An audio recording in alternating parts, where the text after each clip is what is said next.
Masayang buhay Kailian, part 2.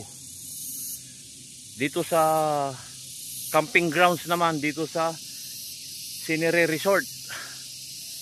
Ayan siya. Ayan, nakikita yung mga ano yun, hindi ko alam kung anong lumilipad yung tumutunog na yun. Ito ay camping ground. Ito. Hiningal ako Kailian.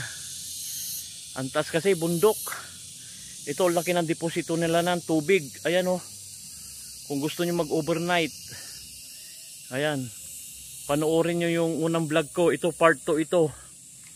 Ito camping area. May mga kubo-kubo rito. Papakita lang natin yung rules. May rules sila rito pag mag-overnight kayo. May mga kubo rin. Ulisap ata yun, yung tumutunog na yun. Ayan o. Ayan yung rules nila. Ayan. May mga kubo dyan. O itong pinakamaganda sa lahat. Kung gusto nyo na umakyat, akyatin nyo yan o. Woo! Kakatakot siguro umakyat dyan. Tara, may punta pa tayo dun sa baba. Meron pa dun maganda. Ayan o. Part 2 dito sa Scenery Resort. Dito na sa taas na nito. Na-vlog na natin part 1 yung baba sa swimming pool saka sa mga rooms. Ito. Ayan. Ganda oh. Oy, may kambing pa rito. Pwede rin tampulots. Ayan. Dito ako talaga nagagandahan sa mga view na to, mga sceneries. Ganda. Ayan oh. Itong aking motor. Shout out sa aking motor. 18 years. Hindi ako pinabayaan. 18 years na sa September. Woo! Galing. Bababa tayo rito. Parang parang ganda rin dito. Roof deck natawag nila. O talagang makikita mo ganda yan. Bababa tayo. Ganda oh. Yan. May puno rin dito ng aratilis.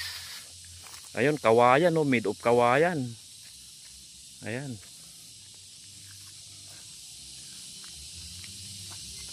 Dahan-dahan. Baka mahulog tayo. Madulas.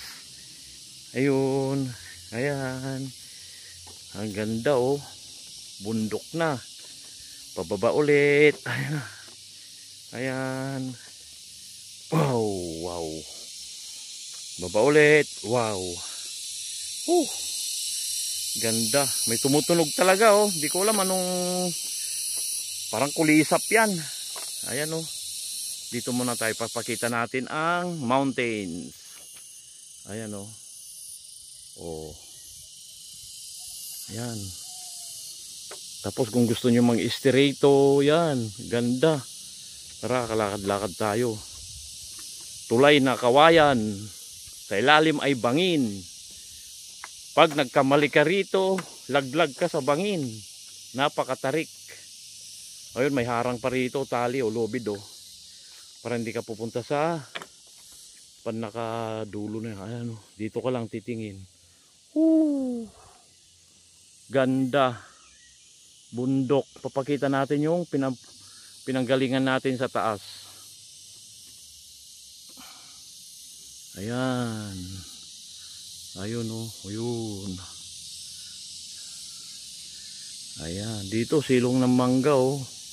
Oh, kung gusto nyo nung matulog-tulog dito. Ayan. Oh, meron tulugan dito. Gusto nyo mag-relax. Ayan siya. Oh. Silipin nga natin ilalim. Yung pwede rito. Oh. Pwedeng mahiga-higa rito. Tapos may mga upuan din. Gusto nyo mag-picnic. Pwede raw kayo dito magdala ng pagkain. Kung may video okay rin kayo, additional daw 200. O may supply din ng kuryente rito. Gusto nyo na mag-sounds, mag-charge. Ayan. Ayan oh. Yan ang upuan. Yan.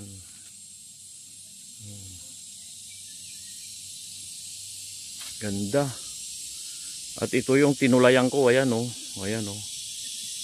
Ayan.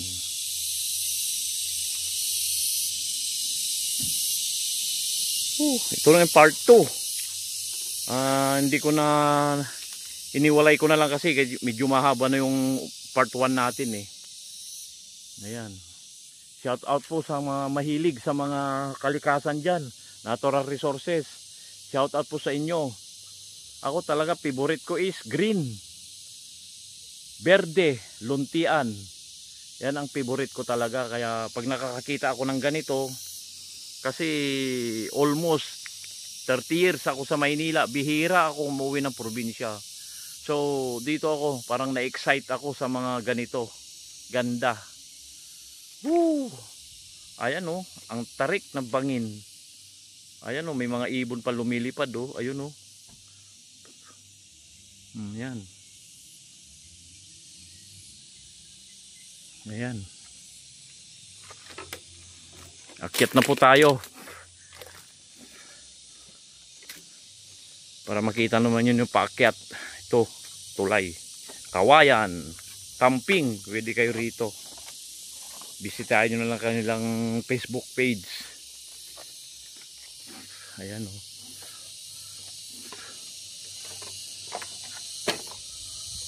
Part 2. Akyat tayo. Aha.